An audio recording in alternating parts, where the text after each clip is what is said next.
अस्सलाम वालेकुम जी। पंजाबी शायरी के सिलसिले के नाल एक बार फिर थोड़ी खिदमत में हाज़र हां। अज की नज़म उस्ताद अमन होरां ने लिखी हुई, उम्मीद है पसंद करोगे।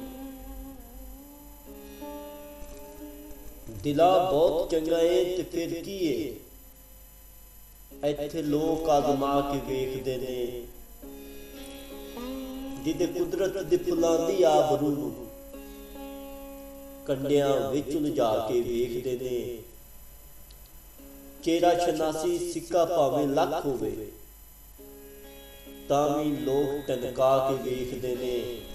सुच्चे हीरे नूं आरियां हेठ दे के बड़ा कट कटा के वेखदे ने।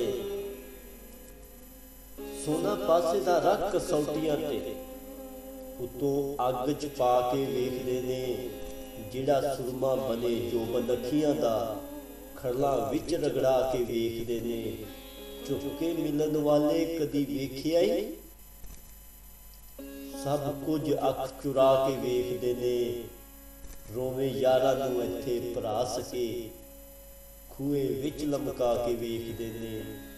इत्थे सबना तो दामन है खाक चंगी, जिन्हों परख परखा ना वेखदे ने। सुच्चे हीरे नूं आरियां हेठ दे के बड़ा कट कटा के वेखदे ने। रोवे यारां नूं इत्थे भरा सके, खूहे विच लमका के वेखदे ने।